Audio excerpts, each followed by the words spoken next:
Hey guys, welcome to Splints and Whiskey. Sam Patrick here. I'm sitting with Greg and Dan. I'm not going to try to pronounce last names today because I have not slept well enough for that. Before we jump into it, a little housekeeping business stuff. I want to remind you that Splints and Whiskey is powered by LACC, Life Autonomous Care Consultants. So if you're looking for any procurement or medical supplies, please reach out to them, laccinc.com. All right. Well, without further ado, now that we're done with the sponsor stuff, I turn it over to Dan and Greg to tell me a little bit about yourselves. Okay, I will. Um, Name is Dan Smilgelski. Not an easy name to pronounce. No. Um, so I was I grew up in Ohio, and I went to Miami University in Oxford, Ohio. I learned to speak Portuguese while I was there because I had to take a language. With a name like Smilgelski, you would expect that to speak Portuguese.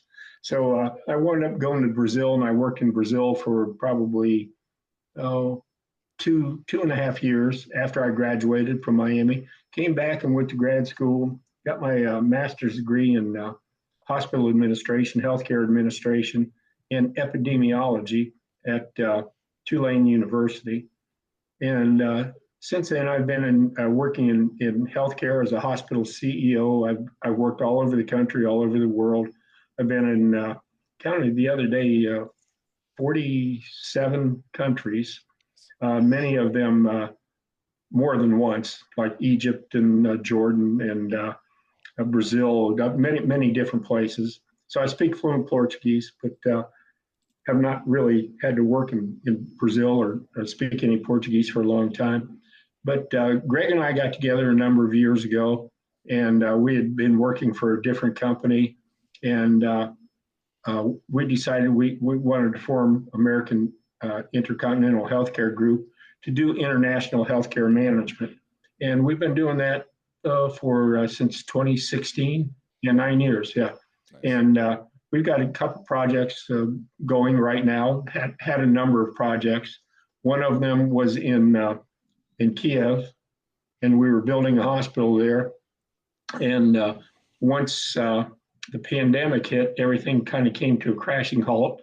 And then shortly thereafter, the war started. So the hospital, I don't think the land it exists on, well, it still exists. The land is there, but as far as the hospital, nothing is there. So what we would really like to do is get back into Ukraine as soon as all this crap gets finished. Yes, sir. Ukrainian hospital is 100% designed. The only further design it needs is utilities permitting and I believe a traffic study. Everything else is literally shovel ready.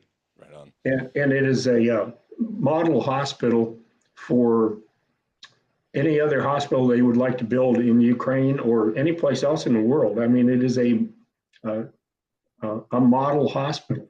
It could be constructed anywhere very quickly.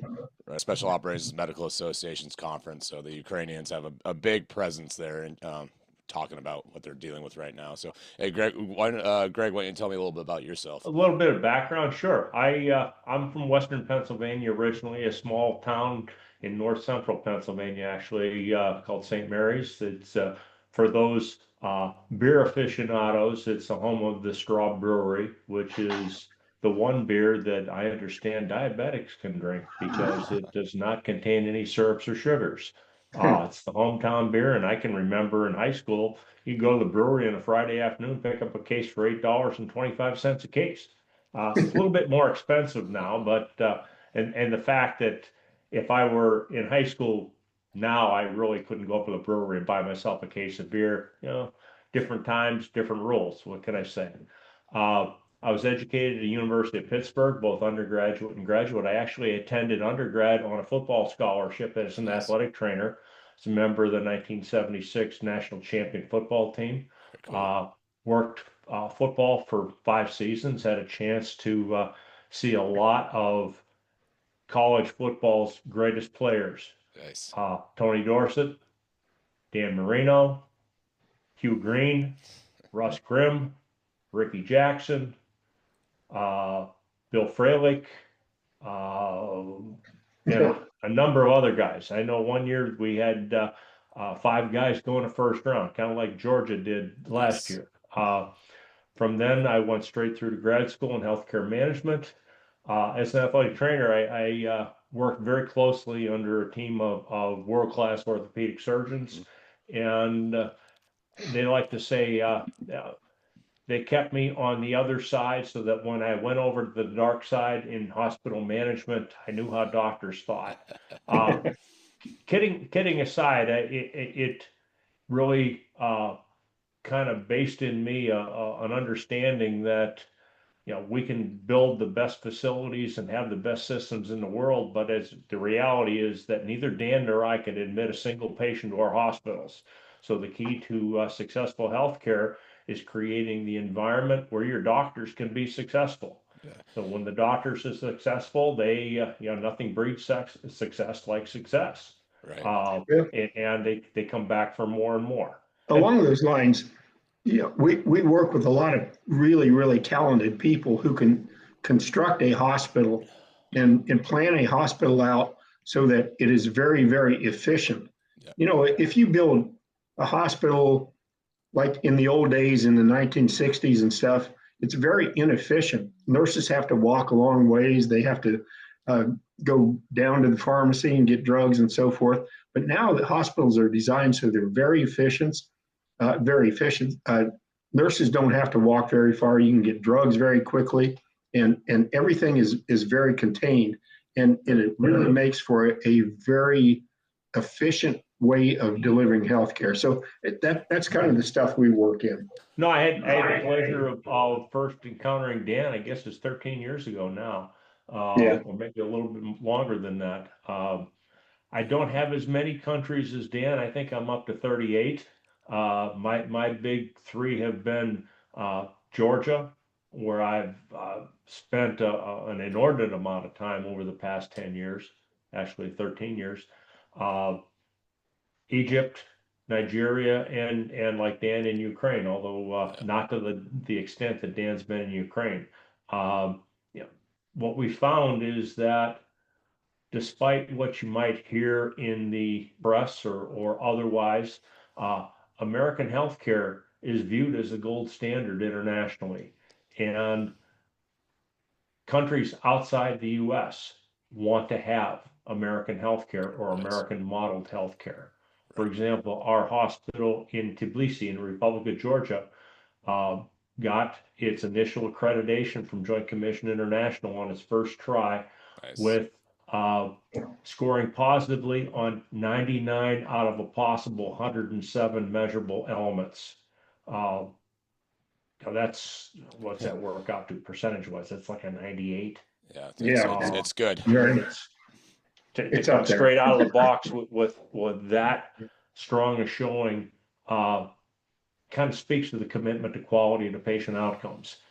Coincidentally, the lender on that project started off as Overseas Private Investment Corporation, Hmm. OPIC, who's now morphed into International Development Finance Corporation. One of their conditions of the financing was that the hospital achieve accreditation within the first 3 years of operation, which Nice. was kind of a tall task because I'm sure you can appreciate, Sam, you got to have a track record to show for something. It's one thing to say, yeah, here's the books, here's the procedures, here's the policy, look what we've done, and be able to show a track record and a history. And you need at least 2 years of that to show what you're doing. So basically, we had a year to get our act together and two Right. years to perfect the act. Uh, Nice. and from our standpoint, it simplifies our managerial life considerably because we run to one set of rules as an Right. international standard, either a JCI standard. We don't have to think, okay, this is Nigeria, the rules are different here, this is Right. Ukraine, we're doing it differently here. I mean, it's tough enough to understand the legal uh, confines within which you work in any particular country. It's Right. another thing. It's like if then this, you get lost. Yeah. You Well, lose track of where you're at. For me, it's much simpler to say, we comply with JCI, Right. period. well, Right. yeah. When you look at it, a hospital is a hospital, no matter where you are. Right. 80, 85, 90% of the hospital is what you would find in the United States, or you'll find it in Egypt, you'll find it anywhere. 80, 85% of that. The 10 to 15% difference or 20% difference is in the culture. Yeah, when I first started out many years ago, I was in Brazil, and they were taking temperatures under the armpit. They put the thermometer under the armpit, and I thought, what the hell is going on here? And they told me that's the way they do it there. And that's when I kind of realized, there's some cultural differences that you have to adapt to when you're going to construct a hospital or when you're going to take over management of a hospital. So, and I could tell you 100 different things that are different. But when you get those things squared away, then a hospital is a hospital, and that's what we kind of focus on. Sam, you were talking about Netherlands and what you noticed as a difference there. What was going on there? Oh yeah, so it wasn't anything big. It's just like some minor differences on clinical procedures, and I think the thing with that's interesting with what you guys are bringing up is healthcare, and the building that healthcare happens in. Like it's amazing how inefficient so many of our hospitals are. Like I would do my rotations were at the University of Cincinnati. To go from the ER to the trauma OR was not a smooth process. And Yeah, and to be fair though, when you look at a lot of American hospitals, where they're bolted together like Franken hospitals that haven't been built from the ground Yeah, up. absolutely. So And like maybe to your point, Sam, maybe 10% of the hospitals in the US actually have had the benefit of master planning the facility. yes, yes, yeah, If it weren't for that, you had yeah, exactly what you have is a dinosaur that just yep. keeps It's incredible. reproducing There's buildings. some serious ghosts in there, but yeah, looking at what you Yeah, guys are doing, like it's awesome because you get to take all the lessons learned from all the essentially engineering failures, apply modern specs to them, and then give these developing nations that like they don't hey, you don't have to make the same mistakes. Like a lot of the stuff I do on the training side is yeah, let's focus on what we know that doesn't work and make sure we don't continue to repeat that. yeah. yeah, exactly. Go. Well, I'm working on a hospital project in Cancun, Mexico, right now, Sounds terrible. and yeah, it'll sound even worse in January or February. I know, awful. I better not go down. I hear the weather's awful. Yeah, I've been down there about 5 or 6 times, but yeah, we're working on this project, and we've got some of the really most wealthy people in Mexico interested in this thing. They not to make money on it or anything, but to put money into it to have a little legacy, Yep. and I think that's very important in a lot of these countries Yeah. where people have made a lot of money. They want to give back to their community, to their country, and everything. And but they don't want to lose money every year. So Hmm. that's where we kind of come in. We say, okay, we can help you develop your legacy, and at the same time develop a hospital that is very efficient, Right. driven by quality, and we can make sure that you will not lose money on your investment. So that's one of the things we really like to work on. The idea of efficiencies driving cost saving, because as we know, healthcare is a very narrow margin business. It is a business. Greg, you brought something up earlier about your experience as being an athletic trainer, having that touch point with medicine to not forget that, hey, this facility that we're building is designed to be changing and improving lives, not just generating revenue, which, so I guess that Well, for, but that said, no money, no mission. exactly. And Yeah. I was going to ask a follow on question on like, how do you, what level are you guys involved with the day-to-day operations and management and the financials behind those? Well, I'll give you an example.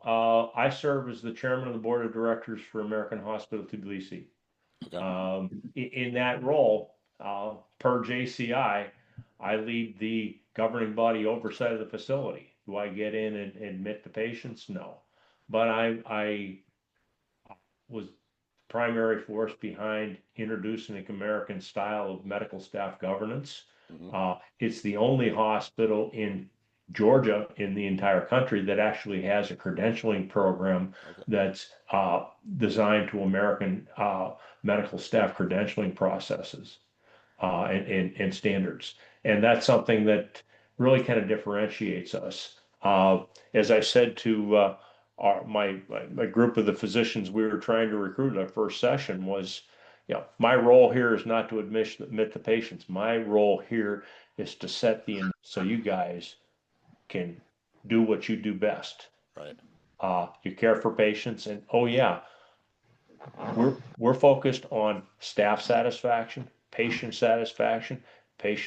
safety, and reproducible outcomes. Yes.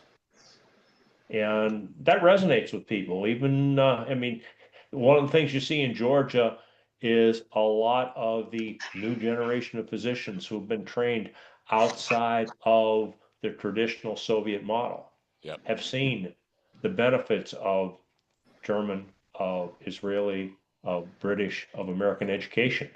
And they see the outcomes and the standards. Many of them have received advanced training in the U.S. So it's something where they can relate. It's an element of them wanting to bring back to their hospital some of the elements of where they trained. Our facility in Nigeria is intended to be a concierge hospital where we market directly to the doctors. But the doctors are those who either practice in the US or the UK and patients leave Nigeria and come to them, or they set aside 2 or 3 months a year, work with a local doc, and they come in and they line up 30 knee procedures, 25 whatever procedures, Right. and line up the patients. Yeah. In Nigeria, there's kind of a startling statistic. Every year, the value of medical care that leaves Nigeria for care elsewhere exceeds 1.2 billion USD annually. And as I've said to any number of people, I said, we're not greedy. I'll settle for 2% of that. I mean, it's really not that big a deal. And our goal is to be the concierge so that doctor, for example, it could be a doctor that's practicing in Nigeria as an employee of a government hospital. As a government employee, he can't have a private practice in that hospital. He's the government functionary, but he can have a practice on the side, and he needs a place where he can practice to the standard that he's been educated. The vast majority of Nigerian physicians have received their advanced training outside of Nigeria. A lot of, the largest single block of physicians in the U.S. that are not American born are Nigerian.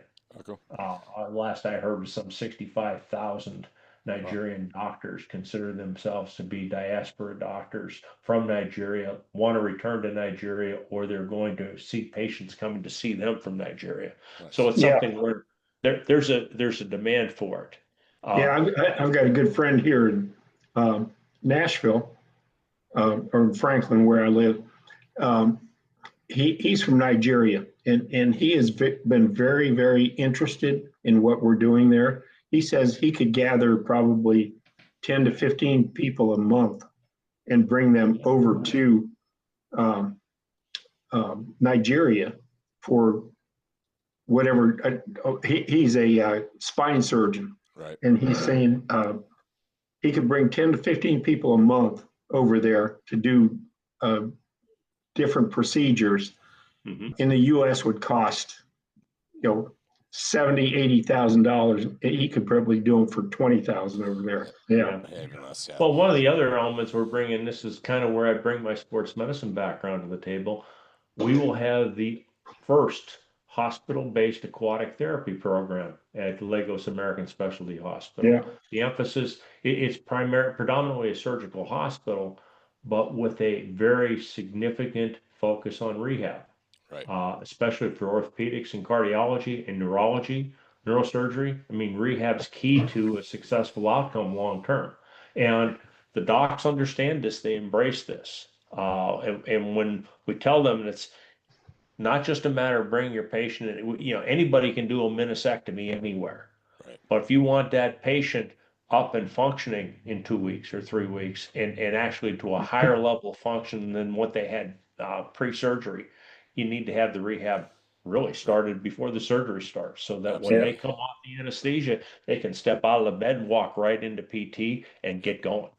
Yeah. It's key to it. It's all outcomes, and that's where we can reproduce the outcomes. Right. Well, Sam, one of the other things that we've been looking at is long-term care. And you go over to Eastern Europe.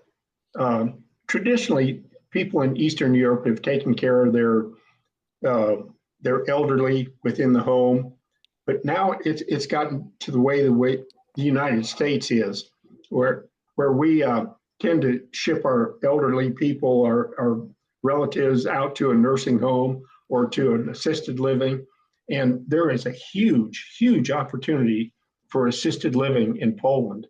Mm-hmm. Been talking with a couple groups there, and they are really interested in developing uh, a long more of the track that goes from assisted living to nursing home care to dementia care and so on, as we do here in the United States. There's a huge market for that, and one of the huge markets for that is for people from Chicago, Detroit, um, New England, of Polish descent. A lot of these people speak Polish, and they would go back to Poland and live in Warsaw, Krakow, Right. cities within the country, and stay there for this type of care. And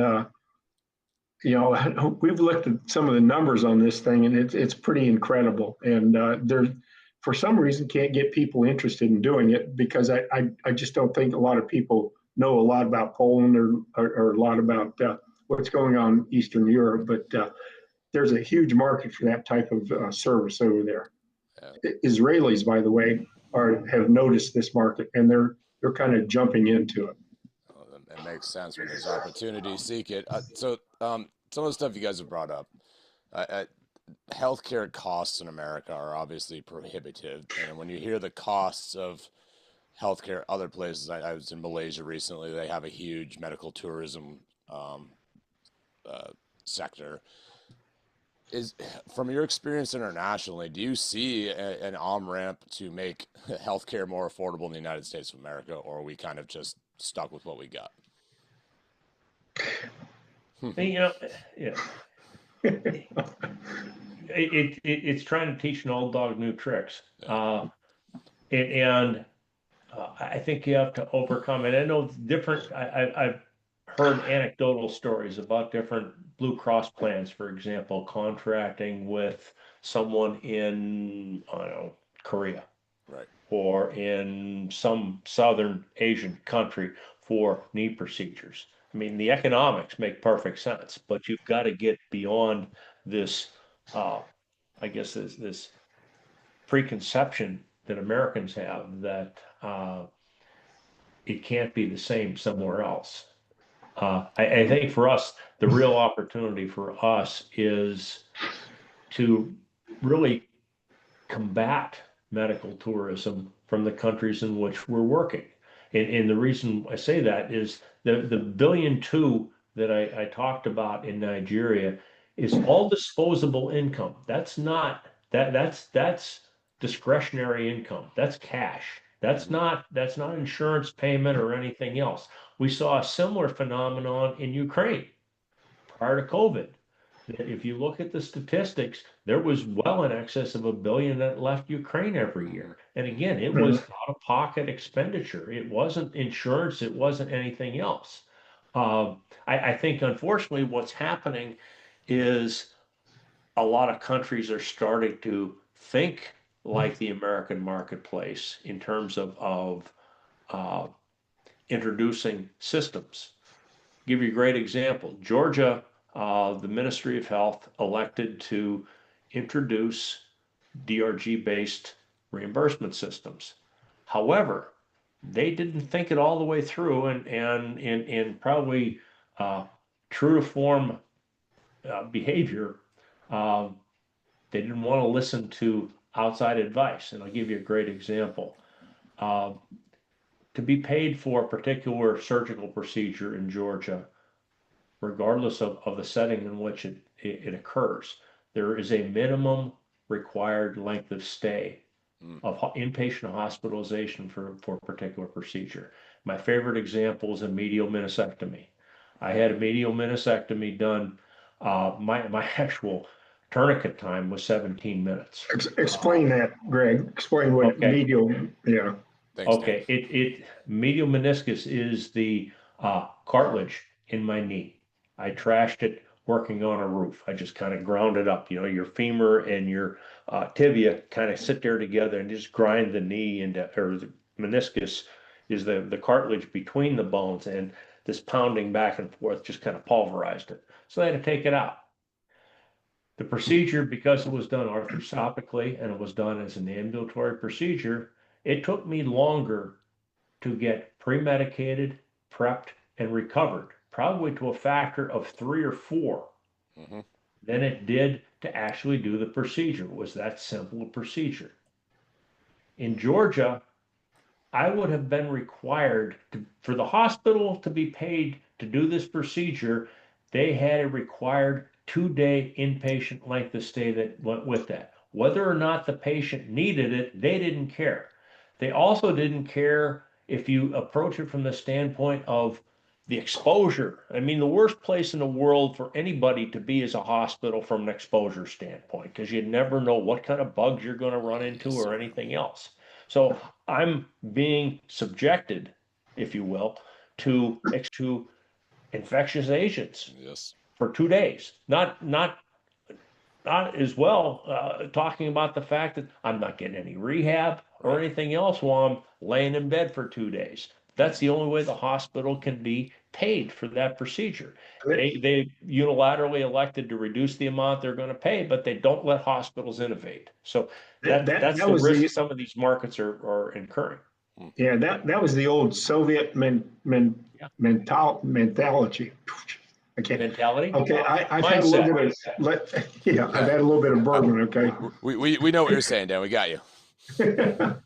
but anyhow, you know, that old way of thinking is how the hospitals used to get paid in the Soviet Union. The more people they put in, and they stacked them up in beds. Seriously, we ran into rooms with 10 beds in there, and there'd be people just kind of stacked in there. Yep. The longer they stayed, the more people you put in there, the more they got paid. Yeah, it was crazy.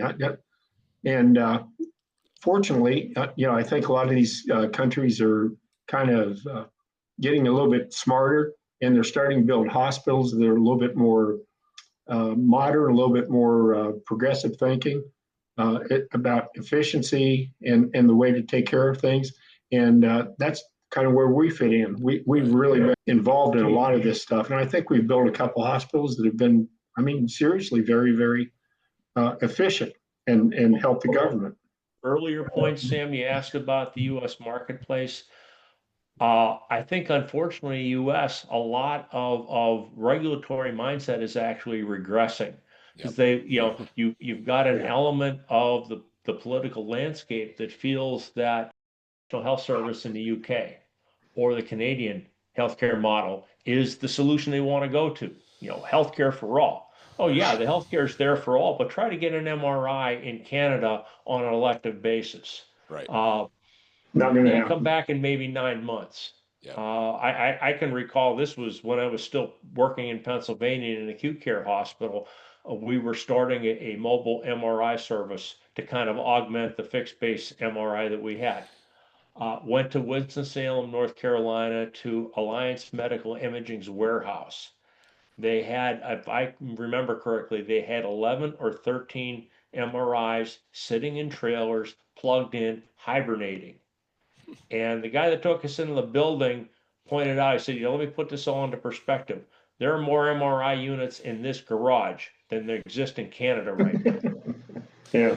Yeah, it's funny because the military health system, which I'm intimately familiar with, and of course the VA, I always laugh when we have some of my more different farther end of the spectrum political folks who are not centric. I'm like, hey guys, you realize we're in the one of the world's largest socialist healthcare systems and the military health system. It's always ironic to me, which yeah, it has its problems, and that obviously there's no easy solution. It's a wicked problem. I did some health policy training through my undergrad as well, and getting to see behind the curtain on stuff, it's just like, how is this functional? And sometimes borderline is not. In the countries that you're working in, one thing that I see American doctors struggle with mightily is the fact that so much of their time is taken by coding and billing. Like in the other systems that you're working in, how much of a time burden are those physicians subjected to make sure that they're coding and billing appropriately, like in America? Well, I can speak to Georgia, and you know, this is kind of our MO. Uh, we introduce electronic health record systems from the very beginning for a couple of reasons. Number one, I've lived through conversions from paper systems to electronic systems, and it's hell. It is just absolute hell. It takes 10 times as long as anybody said it was going to take. It probably costs you 3 or 4 times as much as anybody estimated or budgeted it's going to take. And you have just scores of bad habits that you have to unlearn. Coding is a great example. And I think one of the issues in the U.S., it's I think less of an issue now because you've got a generation of providers who grew up not knowing anything but coding and documentation. So you really don't have that uh, bad habit to unlearn. But by the same token, too, you've got to give them the tools. Right. You know, and I think the real key to it is you tie their compensation to it. So, doctor, uh, we're more than happy to teach you any number of times we want to teach you, but part of this has to come from you. We just can't have the staff do it all. Right. Yeah. But by the same token, too, you want to be paid at the end of the month. You know, you need to be able to demonstrate this stuff. So, but you do it in a way, it's not a punitive thing. Right. It's a carrot rather than a stick. And you also, one of the things that, and I know Damon and I have talked about this any number of times, one of the things that we don't have working internationally is Medicare conditions of participation. And I say that from a perspective of sometimes there are incentives you can build into a system that just makes sense. It's called aligning incentives. It's not a kickback. It's not an inducement to abuse the Medicare system or the payer system. It's an inducement or it's an incentive to be as productive and as efficient as possible. For example, in a lot of areas where we practice, physicians are a lot of free agents, and they're going to go to the Right. hospital. It makes them the best deal, cuts them the best arrangement. So what you want to do is make it, if you will, worth their while to practice at your facility. You give them a base, you create a situation where they're, they're building their own productivity, and after expenses, anything that's left after expense and after a share is there. So you're kind of inducing them to kick volume through, but you also provide them opportunities to invest, to lock them into the system. Say, okay, doctor, we're building this hospital. We're going to set aside 10% of the equity investment unit. So say $10,000 a piece that are going to be tied to the profitability of the hospital. So you're going to get a minimum return on this money plus a kicker based on the profitability of the hospital. Right. Yeah. We did that in the US. Now you're going to get thrown in jail. Yeah. Well, Sam, we're talking about all this kind of stuff, but the international healthcare, it's fun. I think that's why we do it. Yeah. We enjoy it. We know we're going to bring some type of enhancement to their healthcare system, but at the same time, we get to meet all these wonderful people. Yes. And it's so cool. Yeah. And they kind of look at us sometimes and they say, "Oh, you do it this way?" And we say, "Yeah." I say, you do it this way? Yeah. And it's kind of like, whoa, why can't we work something out in between here? Yeah. That's why I love working internationally. Right. And the language issue, sometimes it becomes an issue. Sometimes it just enhances the fun.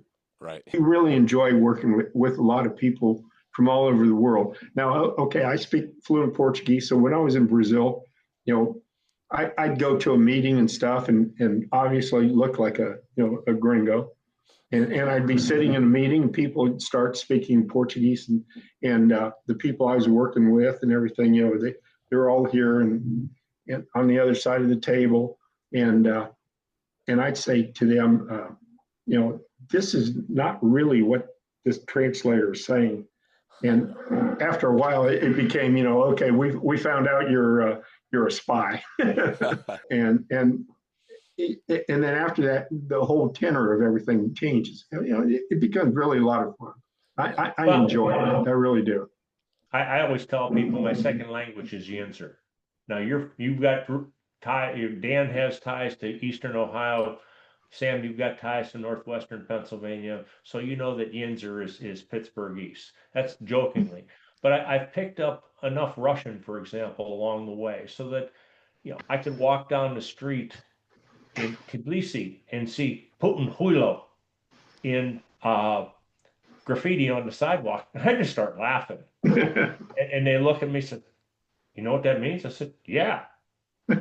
I mean, just like they're taken aback by it a bit because they don't expect. I said, "Yeah, my Russian's really good if I'm being insulted. I know when I'm being insulted in Russian because the first Russian I learned were from a bunch of guys in a fishing camp up on the Kola Peninsula who taught me how to swear in Russian. Of course. I mean, plain and simple. Yeah. Dan, you bring up a good point of the part of I've spent quite a bit of time in Asia, and now I'm shifting over to working and doing some training in Europe, and getting the perspective of other people internationally.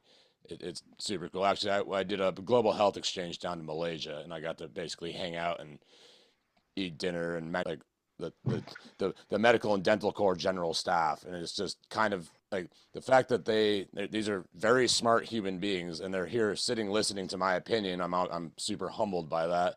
But the same token, you have this massive pool of, like, one of the guys I work with, he does a lot of work with NATO. He calls it the medical mafia, the international medical mafia. It's amazing where when you get this massive connection with everybody doing the same, like we're all doing the same thing. We want to help people. Mm-hmm. And how do we do that efficiently? I got a question for you about Ukraine, since that is pretty fresh in the mind. What from the side of what I'm seeing on the veteran the veteran recovery and rehabilitation side, from my uneducated 30,000-foot view on it, like that seems to going to be a massive heavy lift for the Ukrainians when the war is over. So are you guys posturing to get to essentially mass produce rehabilitation facilities after the war, or? Yeah, Greg, I'll take this. No, and I can talk about Tbilisi too. Yeah, we are looking at how we can fit into this whole scheme. When you really look at what's going on in Ukraine right now, you've probably got maybe 5 different areas that are going to be priorities for Ukrainian government for international development. Number 1, I think, is food supply. Number 2, and I'm not going to name all these things, but number 2 is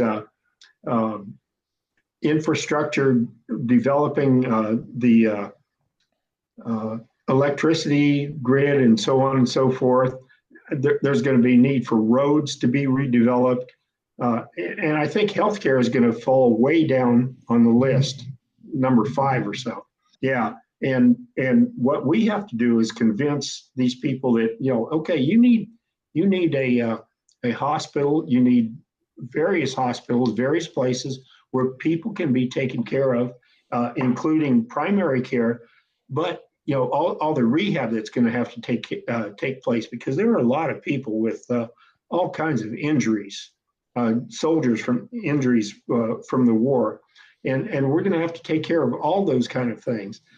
So, there's a lot of stuff. Healthcare, I think, is way down the list, but we've got to really try to force it up the list. And we've got one guy who's working with us in Kiev, who's working with the university, the American University of Kiev, which is affiliated with what is it, Arizona State University. Okay. And he really wants to develop a hospital system. And the other thing that we really worked on is trying to get nurses trained who are going to return to Ukraine, because one of the things that's going to happen is there's going to be a lot of money put into healthcare at some point, and the U.S. and European Union is going to insist that these people have training, that they know American and European standards, how to take care of people. What we want to do is develop a training system for nurses who are going to go back to Ukraine, to develop them in this type of environment where they can really understand how to take care of healthcare according to American and European standards. And there's going to be a lot of hospitals going to require that because they're going to be built to American standards. Right. In 2022, DFC grant funded American Hospital Tbilisi to the tune of $750,000 to treat displaced Ukrainians, refugees living in Georgia, and provide healthcare services for them. What came out of that was, I got to be very close with the Ukrainian diplomatic delegation. And we had some advanced conversations about allocating 25% of American Hospital Tbilisi as a receiving hospital for military wounded in Ukraine. Those wounded in Ukraine to be treated and recovered outside of Ukraine. The problem with it, Ukraine couldn't afford, they couldn't pay for it. Right. That's the second element of what Dan spoke to. Not only do you have to have the infrastructure, but you have to have the governmental or the societal willingness to pay for the services that are going to be consumed. Right. And until you get that point reached, you're going to be stuck with the Soviet healthcare model that's based on a budgetary allocation, not on outcomes or quality of care or technology. Exactly. And to pick up on another point that Dan made with nurse training, that's not unique to Ukraine. You get to a lot of countries outside the U.S., their scope of practice standards are dramatically less than what you find in Western Europe. In Nigeria, for example, has a very, very advanced scope of practice for nursing. One of their biggest exports are nurses to other countries, much like the Philippines. In Georgia, the reverse was the case. An experienced nurse probably had a scope of practice equivalent to a US LPN. They couldn't start IVs. Everything was done by a junior doctor, not by a nurse. So one of the things that we found for sustainability of the hospitals is to develop that training component as well, so that you basically have a nurse factory affiliated with the hospital. Our Nigerian project, for example, is very fortunate. The father of the primary sponsor has endowed a university in Ibadan, which is about 90 miles west of Lagos. They're rolling out a nursing program next year.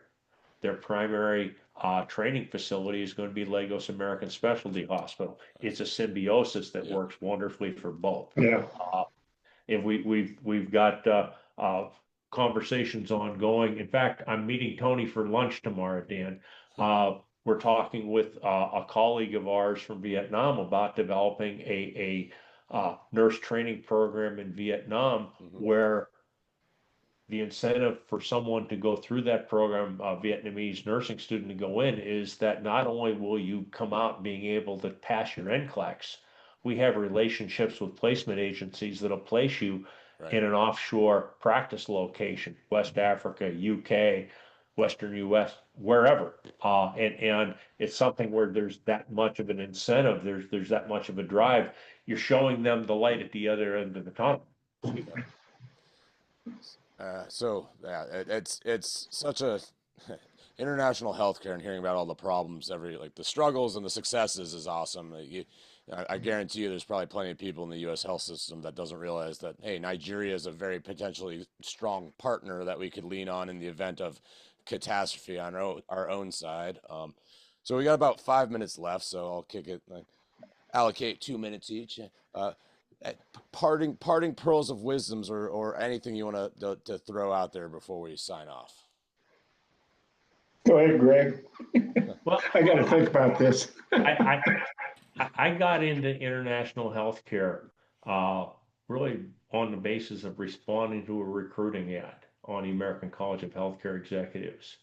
And I can remember when I first met, and Dan was actually on the other side of the table. Dan was one of the interviewers who was interviewing me.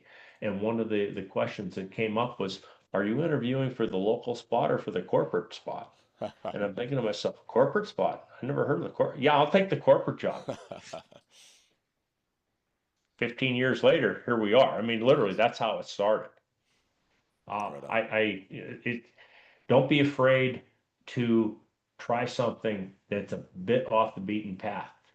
You're never going to be able to predict where you'll be tomorrow. Love that. That's awesome.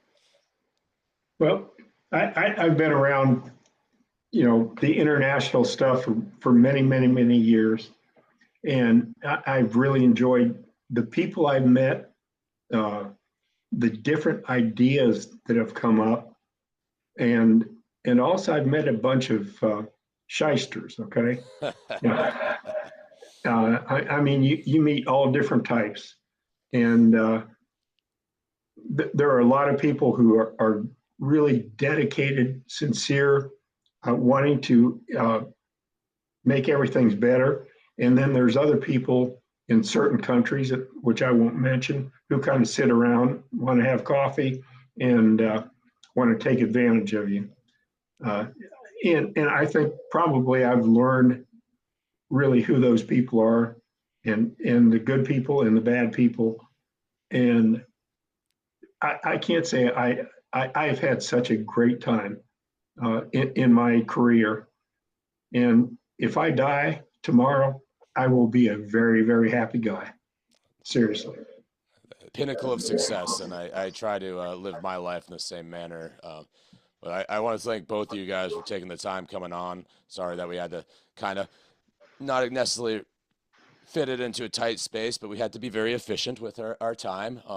I will definitely make sure that we get all your contact information, so when we put the episode up, that people can reach out to you with questions. I will also connect with you guys on LinkedIn, because it'd be great to continue this conversation. And Sam, yes, sir. Sam, I would love to be able to tell you some stories sometime.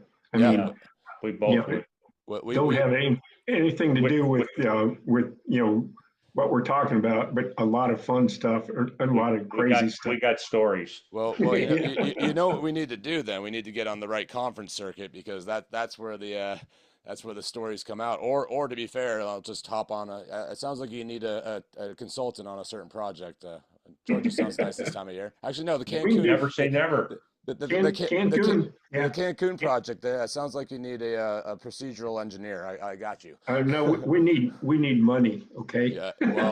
Well. All right. I think I know some guys down there. No, I'm just kidding. I won't talk about those guys. All right. Well, again, Thanks a lot, guys. Thanks for coming on Splints and Whiskey. Okay. Well, thank you very much. We will talk to you soon. We'll make sure that we collect all. I'm almost. I got a little drag left. So thanks for having a glass of whiskey. As we say in Poland, na zdrowie.